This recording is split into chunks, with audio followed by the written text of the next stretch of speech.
बिस्मिल्लाहिर्रहमानिर्रहीम। खैर तलबी में बोलता कॉलम और मैं हूँ डॉक्टर सरवर हुसैन। कॉलम का उन्वान है सना यूसुफ, सोशल मीडिया और कम्युनिटी सर्विस। चतराल से ताल्लुक़ रखने वाली हस्ती मुस्कुराती सना यूसुफ भी हमारी मुआशरती कजफहमियों की भीड़ चढ़कर मौत की आगोश में चली गई। सोशल मीडिया को लाख बुरा कहें, लेकिन एक बात मानना पड़ेगी कि ये हमारी ज़िंदगी में इस कदर दाखिल हो चुका है कि ना चाहते हुए भी हर कोई किसी न किसी तरह इसके शिकंजे में जकड़ा हुआ है। खुसूसन नौजवानों के पास अब यही मसरूफ़ियत रह गई है, जिसमें कुछ कंटेंट बनाने में लगे हैं, कुछ बनाने की कोशिश में हैं और बाकी बच जाने वाले इसे देखने में लगे हैं। किसी न किसी तरह हर एक को इसने अपनी गिरफ्त में ले रखा है। इसलिए सवाल उठाना कि बच्चों को इसके इस्तेमाल से कुल्लियतन दूर रखा जाए किसी तौर मुमकिन नहीं रहा। लेकिन कुछ उमूर ऐसे ज़रूर हैं जिनको मलहूज़े ख़ातिर रखकर इसके नुकसानात के असर को कम से कम किया जा सकता है। ये सोशल मीडिया का ही शाखसाना है कि चतराल के दूर दराज इलाके में रहने वाली एक गुमनाम बच्ची ने बहुत कम वक्त में 1 मिलियन से ज़ायद फॉलोअर्स अपने साथ मुंसलिक कर लिए। फॉलोअर्स भी ताल्लुकात में एक नई टर्म मुतारिफ़ हुई है और अब हम किसी की समाजी हैसियत का अंदाज़ा उसकी फॉलोशिप से लगाने लगे हैं कि इसको कितने लोग फॉलो कर रहे हैं। सोशल मीडिया पर फॉलोअर्स की तादाद बढ़ाने के लिए नित नए हरबे और टूल्स मुतारिफ़ करवाने के साथ साथ फॉलोअर्स ख़रीदे भी जा रहे हैं, जो ख़ुद सोशल मीडिया ऐप आपसे पैसे वसूल करके आपको देता है। ये झूठ का एक ऐसा जाल है जिसमें हर कोई किसी न किसी तरह धंसता चला जा रहा है। इससे भी आगे चलें तो फॉलोअर्स के बाद व्यूज़ का मरहला शुरू हो जाता है, जिसके लिए मज़ीद तगोदो और भाग दौड़ की ज़रूरत होती है। फॉलोअर्स और व्यूज़ दरअसल दो ऐसे ख़तरनाक मर्ज़ हैं जिसने सोशल मीडिया एक्टिविस्ट की नींदें हराम कर रखी हैं। सना यूसुफ भी इन्हीं दो चीज़ों की वजह से एक ऐसे अजनबी से राब्ते में आ गई जिसकी हकीकत के बारे में वो जानती तक नहीं थी। इसके अकाउंट के फॉलोअर्स और व्यूज़ को बढ़ाने के लिए उसने अपनी खिदमात पेश की और यूं ये राब्ता उस्तवार होता हुआ आगे बढ़ता गया। पुलिस की तरफ से इसे रिजेक्शन का नाम दिया गया। किसी ने मर्दों के किरदार और गैरत के नाम पर कत्ल को इसकी वजह बयान किया। किसी ने सोशल मीडिया ऐप को ही ज़िम्मेदार ठहराने की बात की। कहीं इसे मजहबी जुनूनियत का रंग देने की कोशिश की गई और किसी ने इसे सरासर वालिदैन की गलती करार दिया। सारी बातों को एक तरफ रखा जाए तो इसकी बुनियाद तो सोशल मीडिया फेम ही है, जिसे देखकर हमारे बच्चे और बच्चियाँ किसी भी तरह से शोहरत हासिल करना चाहते हैं। ये बात भी बहुत अहमियत की हामिल है कि सना के बनाए गए कंटेंट में कहीं कोई गैर अखलाकी मवाद या लिबास में बेहतियाती का उनसर भी शामिल नहीं था कि इसे मुरद इल्ज़ाम ठहराया जाए।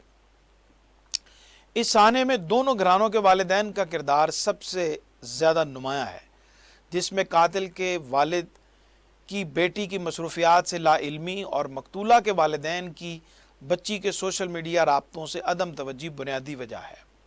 इस अफसोसनाक वाक़े के बहुत सारे पहलुओं पर बात हुई और ज़िम्मेदारान का अपने अपने अंदाज से तयन करने की कोशिश भी की गई, जिसमें हमारे हुकूमती इदारों की ज़िम्मेदारी को कहीं मौजूए बहस नहीं बनाया गया, जिसने हमारे नौजवान के पास सोशल मीडिया के अलावा करने का कोई काम ही नहीं छोड़ा।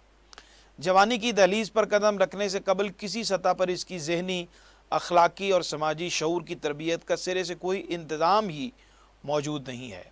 अरसा दराज से हमारे खेलों के मैदानों पर प्लाजे और सोसाइटियाँ बना दी गई हैं और गली महल्ले के नौजवान हाथों में मोबाइल लिए ऐसी ही सोशल मीडिया ऐप की रील्स देखने या बनाने में अपना कीमती वक्त सर्फ करते दिखाई देते हैं।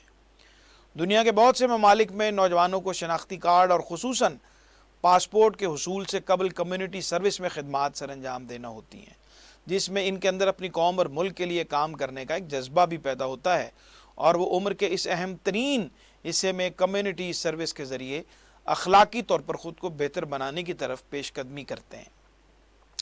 दुनिया के मुख्तलिफ ममालिक का जिक्र करें तो जर्मनी में ये स्कूल कॉलेज लेवल 16 साल की उम्र में शुरू कर दी जाती है। कनाडा में तलबा को ग्रेजुएट की डिग्री लेने के लिए इससे गुजरना लाजमी है। सिंगापुर में इसे कौमी खिदमत का नाम दिया गया है और ये 15 से 17 साल की उम्र में करना लाजमी है। ऑस्ट्रेलिया के तलीमी इदारों में भी 15 साल के बाद कम्युनिटी सर्विस करना ज़रूरी है। बरतानिया में ये 14 साल की उम्र से ही اس طرف راغب کر دیا جاتا ہے۔ چائنا میں ینگ پائنیئر آف چائنا کے نام سے پرائمری اور مڈل اسکول کے طلباء کی ایک قومی تنظیم بنائی گئی ہے، جس کے ذریعے بچے ابتدائی تعلیم سے ہی صفائی، بزرگوں کی خدمت اور دیگر سماجی سرگرمیوں میں ایک تربیت کے عمل سے گزر کر اخلاقی طور پر خود کو مضبوط کرتے ہیں، اور ہائی اسکول میں داخلے کے لیے کمیونٹی سروس کی باقاعدہ رپورٹ درکار ہوتی ہے۔ انڈونیشیا میں طلباء کو اپنی تعلیمی ڈگری کی تکمیل سے قبل دیہاتی علاقوں میں جا کر سروسز دینا پڑتی ہیں۔ ملیشیا میں اس کی منظم صورت نہ صحیح لیکن کچھ نہ کچھ حصہ ضرور موجود ہے۔ ترکیہ میں بھی نوجوانوں کی حوصلہ افزائی کی جاتی ہے کہ وہ کمیونٹی سروس کے کسی نہ کسی پروگرام میں شریک ہوں۔ والدین، اساتذہ، معاشرہ اور سب سے بڑھ کر حکومت کو اپنی نسل کی تربیت کے لیے اپنا کردار ادا کرنا ہوگا، ورنہ ہمارے بچے ایسے ہی معاشرتی بد اخلاقی اور بے رحمی کی نظر ہوتے رہیں گے۔ ابھی خبر آئی کہ ثنا یوسف کو قتل کرنے والے کو بھی عدالت سے پھانسی کا حکم جو ہے وہ سنا دیا گیا۔ 2 قیمتی جانیں جو ہیں یہ سوشل میڈیا کی وجہ سے اور اس کی بے احتیاطی کی وجہ سے ضائع ہو رہی ہیں، ضائع ہوئیں، اور اس طرح کے بہت سارے نوجوان بچے اور بچیاں اس معاشرتی بد اخلاقی کے رستے میں ہیں اور بہت سارے مسائل کا شکار ہیں۔ تو پورے معاشرے کو اور حکومتی اداروں کو اور ہم سب کو اور والدین کو، اساتذہ کو ضرور اس تربیتی عمل میں اپنے بچوں کا اور اپنے طلباء کا اور اپنے بیٹے اور بیٹیوں کا خیال رکھتے ہوئے انہیں ایک طرف تو ان کی مصروفیات پر نظر رکھنی چاہیے، ان کے تعلقات پر نظر رکھنی چاہیے، ان کے دوستوں پر نظر رکھنی چاہیے، اور ان کی تربیت کے عمل سے کبھی بھی خود کو غافل نہیں رکھنا چاہیے۔ اللہ سب کا حامی و ناصر ہو۔ بہت شکریہ۔ السلام علیکم۔